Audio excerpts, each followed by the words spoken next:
কত সাল বললাম? 2050 সাল। আমি হাবিবুল্লাহ বলছি না, যারা সমাজ নিয়ে গবেষণা করছেন, সমাজ নিয়ে যারা ভাবছেন, তারা বলছেন আগামী 26 বছর পর এই পৃথিবীর মাটিতে যেই ধর্মটা সবথেকে শক্তিশালী হিসেবে আত্মপ্রকাশ করবে সেটা হচ্ছে ইসলাম। নারে তাকবীর! জোরে করে বলতে হবে নারে তাকবীর! তাই 2001 সালের ওয়ার্ল্ড ট্রেড সেন্টার ভাঙার পর মিথ্যা বোমার অজুহাতকে ইরাককে ধ্বংস করো, ইরানের উপরে হাত যায়, আফগানিস্তানকে ভেবেছিলে তোমরা পুড়িয়ে জ্বালিয়ে শেষ করে দিব, কিন্তু 20 বছর পর 16ই আগস্ট 2021 সালে আফগানিস্তান আবার আজাদ হয়ে গেল। আলহামদুলিল্লাহ। আফগানিস্তানের কারেন্সির এখন গৌরব জানেন?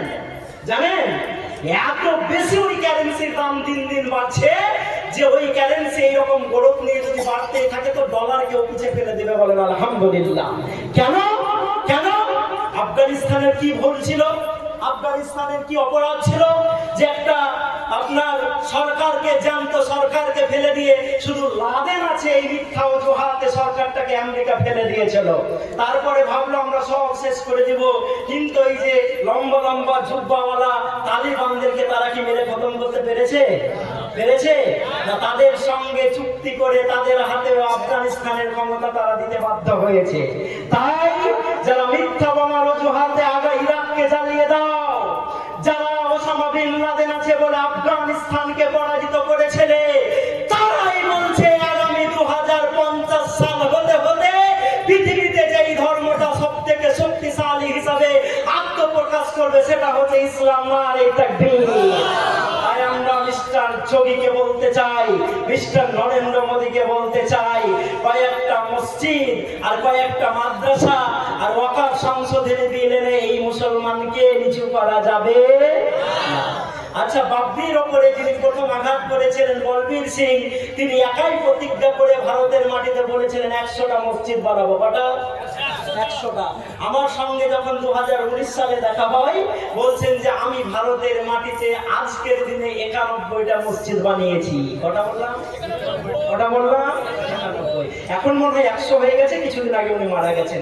তো যেই বলবীর যে হাত দিয়ে রাম মন্দির কি বলে আপনার বাবরি মসজিদ ভাঙতে পারে, আল্লাহ যদি তাকে দিয়ে 100খানা ভারতের মাটিতে মসজিদ তৈরি করাতে পারে, তো যেই যোগী আর যেই মোদী আজকে আল্লাহর সঙ্গে পাঙ্গা নিয়ে ভারত থেকে মুসলিম উচ্ছেদের কথা ভাবছেন, তাকে আল্লাহ সোজা করতে পারে না? পারে না? আপনাদের দিকে মনে হয় পারে না? পারে না? পারে না? পারে। সুতরাং তাদের জন্য আমাদের বুক ভরা ভালোবাসা থাকবে। আমরা কেউ হিংসা ছড়াতে চাই না। কেন চাই না? হিংসার কথা কোরআন হাদিসে শিক্ষা দেওয়া হয় না। যদি হতো তা আমরা বলতো যে নামাজ পড়বে না তার অক্সিজেন বল হাজি কেল্লা ফতে বলছেন না যে আল্লাহ বলতো যে নামাজ পড়বে না ওর অক্সিজেন বল না। হ্যাঁ, তাহলে 3.5 লক্ষ টাকার অক্সিজেন প্রতিদিন আল্লাহ ফ্রিতে দিচ্ছে, তা আল্লাহর অসুবিধা হয় না আর মুসলমানদের অসুবিধা হবে? হবে? এই বার্তাটা দেন না সবার কাছে, মুসলিম ভাইদের কাছে, যেই বার্তাটা না আমাদের নবী মুহাম্মদ রাসূলুল্লাহ সাল্লাল্লাহু আলাইহি ওয়াসাল্লাম ভালোবাসাই শিখিয়েছেন। তাই তো সমাবেশী নসালকে বলে রাসূল যে যাকে বেঁধে রেখেছো আজাদ করে দাও। হাত যখন ছেড়ে যায়, পায়ে যখন বেরি থাকে না, বলে আমার হাতকে বেঁধে রেখেছিল কারা? মুসলমানরা। কোন মুসলমান? যেই মুসলমানের বিরুদ্ধে আমি অনেক যুদ্ধ করেছি, মুসলমানদেরকে পুড়িয়ে মারার চেষ্টা করেছি, তাদের মাল লুট করেছি, তাদের খাবার বন্ধ করেছি, সেই নবী মুহাম্মদ সাল্লাল্লাহু আলাইহি ওয়াসাল্লাম আমাকে আজাদ করে দিয়েছে। হাতে তরি নেই, পায়ে বেরি নেই, কি আছে আপনার কাছে? দৌড়ে যায়, গোসল করে এসে বলেন, হে মুহাম্মদ সাল্লাল্লাহু আলাইহি ওয়াসাল্লাম, যেই ধর্ম নিয়ে আপনি পৃথিবীর মাটিতে আগমন করেছেন, কই আমাকে আশহাদু আল্লা ইলাহা ইল্লাল্লাহ ওয়া আশহাদু আন্না মুহাম্মাদুর রাসূলুল্লাহর মন্ত্রটা শিখিয়ে দিয়ে আপনার দলে নিয়ে নেন না। রাসূল তাকে ঘৃণা করেননি। তাই আজকে আমাদেরকে ঘৃণা করা চলবে না। তাই আসুন, যারা আল্লাহর কোরআনকে চালিয়ে দিয়ে কোরআন পুড়িয়ে দেওয়ার চেষ্টা করছেন, আমি একটা লোকের নাম বলছি, মিস্টার সালওয়ান মমিকা। নাম শুনেছেন?